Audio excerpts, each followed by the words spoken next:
আসসালামু আলাইকুম। Marriage cabinet থেকে বলছি। বিবাহ বিষয়ক আলোচনা চলছে। আজকে ৪২ তম পর্বে আমরা কথা বলব চাকরি এবং ব্যবসা নিয়ে মানুষের প্রচলিত কিছু ভুল ধারণা। তো বিয়ের আলোচনার ক্ষেত্রে এই ব্যাপারটা অনেক গুরুত্বপূর্ণ একটা ব্যাপার। প্রায়ই আলোচনা হয় যে পাত্র বা পাত্রী চাকরি করে নাকি ব্যবসা করে। তো অনেক সময় এটা আসলে মানুষের সিদ্ধান্তের মূল জায়গা হয়ে থাকে যে চাকরি দেখে বা ব্যবসা দেখে মূল সিদ্ধান্ত নেওয়া হয়। কিন্তু কিছু মানে এটা ঠিক আছে আপনার পয়েন্ট থেকে যে আপনি চাকরি পছন্দ করেন বা ব্যবসা পছন্দ করেন। বাট কিছু ভুল ধারণা আছে যেটা মানে ভাঙা উচিত বা মনে হইলো যে একটু এটা নিয়ে আলোচনা করি। প্রথমত যে চাকরি মানেই যে নিরাপদ জীবন এইটা অনেকেই মনে করেন যে চাকরি মানে স্থায়ী আয়, কম ঝুঁকি। বাস্তবতাও কিন্তু আছে যে অনেক সময় চাকরি হারানোর ভয় থাকে। মানসিক চাপ এবং নির্ভরশীলতার একটা ব্যাপার থাকে। যে অন্যের উপর ডিপেন্ডেন্ট অর্ডার ফলো করতে হয়। আবার সব চাকরি কিন্তু স্থিতিশীল নয়। যেকোনো সময় যেকোনো জায়গায় ট্রান্সফার হইতে পারে। যেকোনো সিচুয়েশন হইতে পারে। তো চাকরি এক অর্থে নিরাপদ হতে পারে কিন্তু নিশ্চয়তার যে গ্যারান্টি সেটা কিন্তু না। আবার আরেকটা ভুল থাকে ব্যবসা নিয়ে যে ব্যবসা মানে অনিশ্চয়তা। আবার অনেকেই ভাবেন যে আসলে একটা অনির্দিষ্ট আসলে ঝুঁকি বেশি, স্থিরতা কম। কিন্তু বাস্তবতা কিন্তু ব্যবসার ক্ষেত্রে ব্যবসা অত্যন্ত স্থিতিশীল হতে পারে।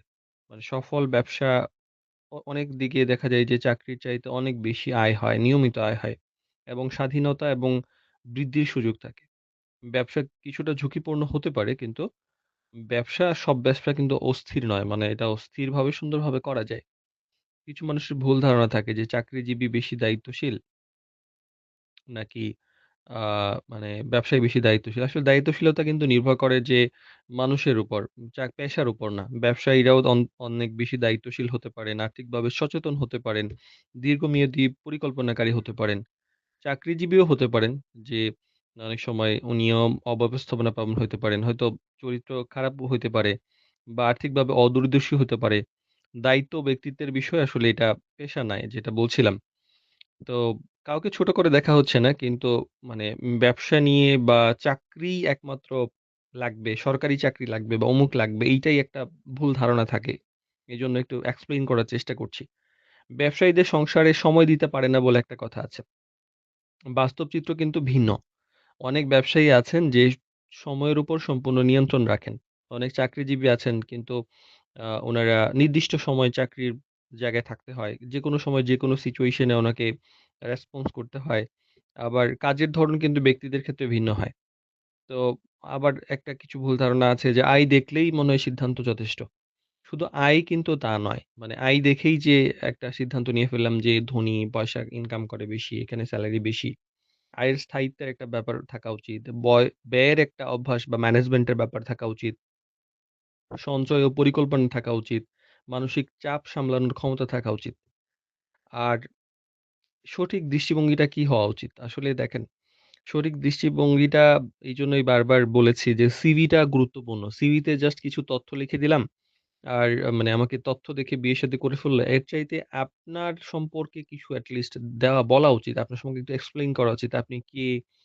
সেটার চাইতে আপনি মানে কি মানে আপনি কিভাবে ম্যানেজমেন্ট করেন? আপনি কিভাবে সবকিছু পরিচালনা করেন? আপনার পরিচালনার সক্ষমতা জানানোটা গুরুত্বপূর্ণ। এজন্য হচ্ছে ব্যক্তি কতটা দায়িত্বশীল এইটা সিভিতে মানে না বুঝানো গেলেও কিছুটা মানে বুঝানো উচিত। অর্থনৈতিক চিন্তাভাবনা কেমন এটা বোঝানো উচিত। ভবিষ্যৎ পরিকল্পনা আছে কিনা এটা সিভিতে বোঝানো উচিত। কাজের প্রতি সততা আছে কিনা সেটা বোঝানো উচিত। বাস্তব প্রশ্ন করা উচিত যে আ কাজের ধরনটা কেমন? আয়ের ধরন বা স্থিতি কি? দীর্ঘমেয়াদী লক্ষ্য কি? আ মানে কাজ ও জীবনের মধ্যে ভারসাম্যটা কেমন? এই ব্যাপারগুলা একটু জেনে বুঝে আগানো উচিত। আর আসলে চাকরি বা ব্যবসা কোনটাই স্বয়ংক্রিয়ভাবে যে ভালো বা খারাপ এটা বলা যায় না। সফলতা নির্ভর করে মানুষটির উপর। স্থিতিশীলতা নির্ভর করে পরিকল্পনার উপর। শান্তি নির্ভর করে বোঝাপড়ার উপর। তো আসলে পেশা জীবনধারা যে নির্ধারণ করে তা নয়। মানে সেটা সম্পর্ক টিকিয়ে রাখার জন্য দরকার হলো চরিত্র এবং সঠিক মানসিকতা।